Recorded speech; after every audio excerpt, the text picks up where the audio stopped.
here in the Maloka, at the Healing Center, the Garden of Peace, in the Amazon in Peru. Now the Maloka is going to be my home for the next month. I'm the gatekeeper here. So I am actually proud to be holding this space and to be in this space in my healing process. And I've came to be here to do a 1-month deep immersion healing retreat with plant medicines, different plant medicines specifically tailored to certain diseases I have in my body, and to work with the plant medicine Ayahuasca.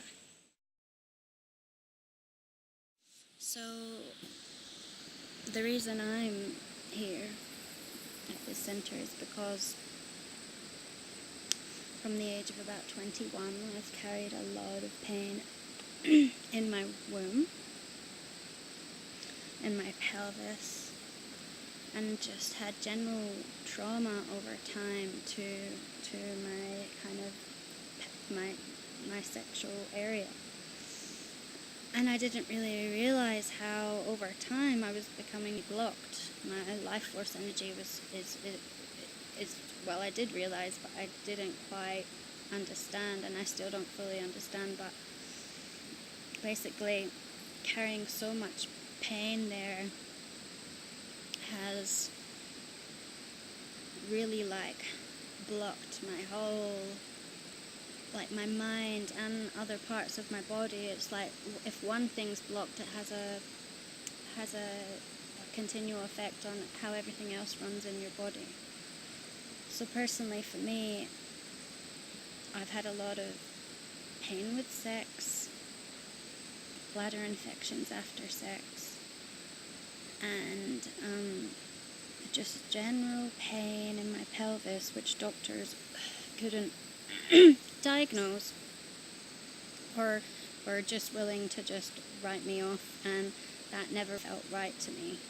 So I've been on a bit of a quest since the age of 21, and I'm 30 now, to go deeper into healing, understanding what the layers of healing are, and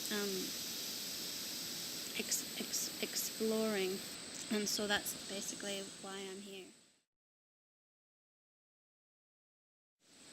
I think the path of healing isn't just, it's not simple, and it takes commitment, which is why I think people are so easy to just take a pill to mask the symptoms rather than looking at what's underneath, because it takes a lot of time and a lot of awareness. So I'll just tell you a little bit about what happened when we first arrived, just to gear you up on what can happen if you come to certain healing centers connected with ayahuasca and other plant medicines. So they started us off with a bang, which was pretty insane, because basically it's the tobacco purge, and they give you a shot of really concentrated tobacco, a bucket, and 4 liters of water. And you have to drink the tobacco and then drink the 4 liters of water. And the faster you drink the water, the easier it's going to be on your body, because the quicker it will bring it up and out.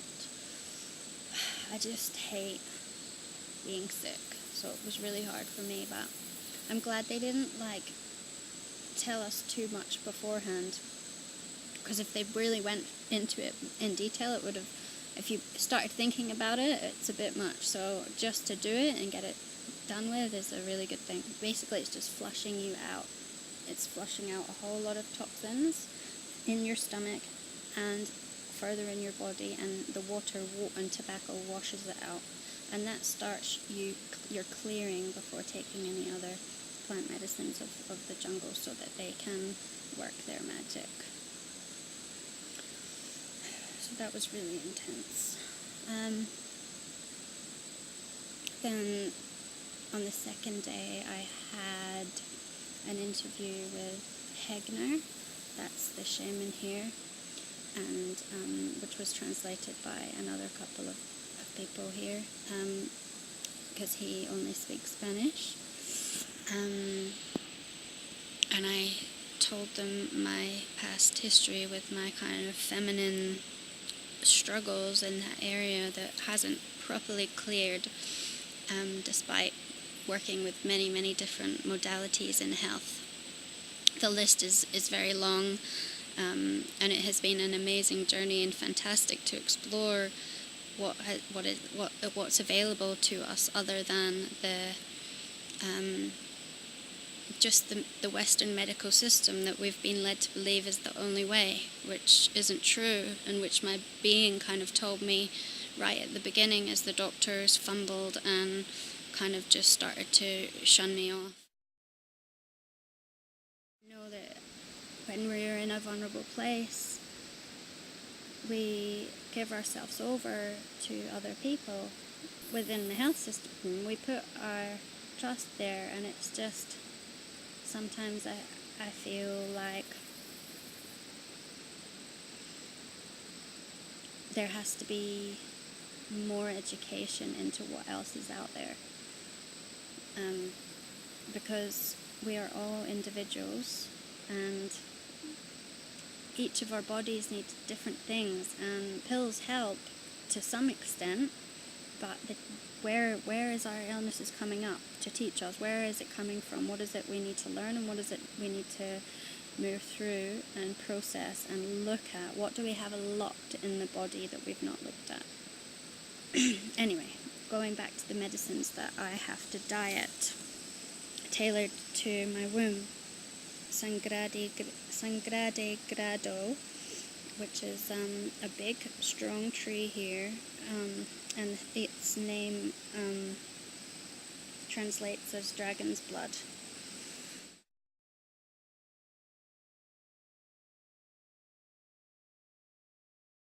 This was to clear something that happened to me when I was quite young.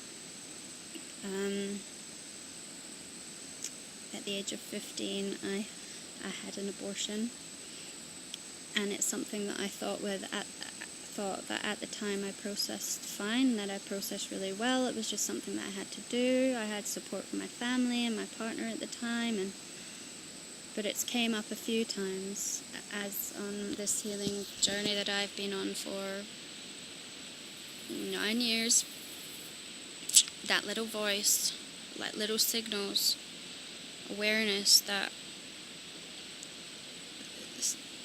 it's something, that it wasn't quite right. Because these are really big, powerful trees, I have to do my dieta for, I think most people here is 1 month, but I have to do my dieta, which is sticking to a specific diet to allow the vibrations of these plants to work, for 2.5 months, and through that, that specific dieta and no sex, and that includes masturbation. And I'm actually going to be volunteering here for 3 months afterwards, so it's perfect. Everything always works out pretty perfectly, so I'll be supported in my environment. So I suppose I'll just quickly tell you about my first ayahuasca experience, which happened not last night, but the night before. We do it in the dark.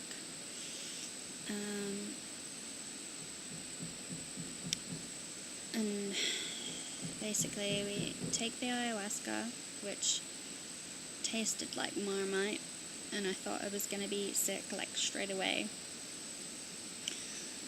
And I lay down and I just waited, and it took about 45 minutes before the shaman started singing his hikkarus.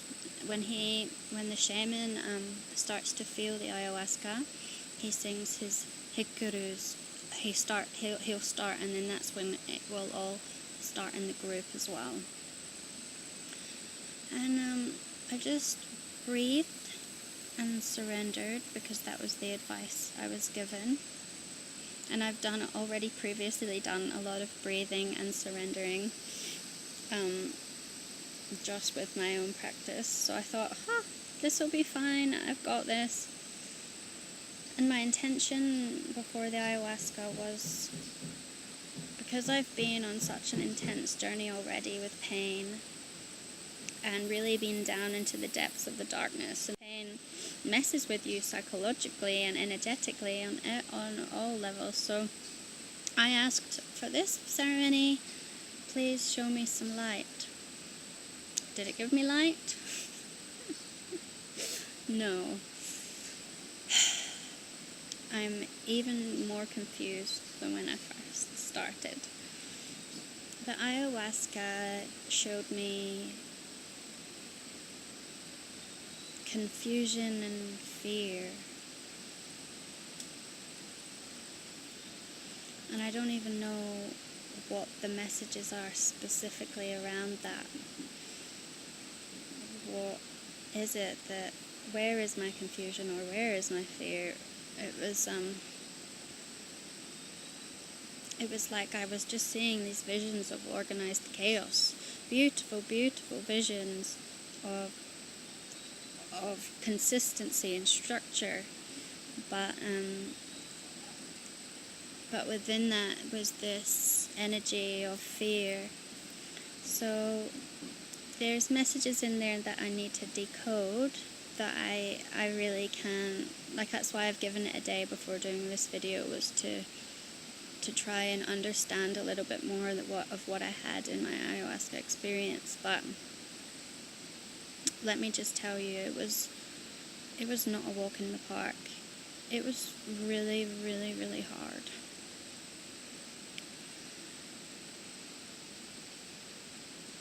And now I understand why people are kind of a little bit reluctant to do this work, because it is quite like intense stuff. And so basically what the first experience has shown me is like, it's just a reminder of the commitment and responsibility that this kind of work takes, and that it's not necessarily an easy one, but it is beautiful. And now there's a lot of fear I have there about the next ceremony, because the whole way through I was uncomfortable in my body. I wanted a duvet over me, I wanted to be cuddled, and there's no touch, and there's not really any talking here now, so now that we've taken noble silence. So it's like really going through my own process on my own, and really looking, and so just wanted to pass on the message that this, it's not all light. There's the light and the dark, and you really have to embrace whatever comes and trust that was what was needed to be shown. Okay, thank you for listening, and I wish you well on your journey.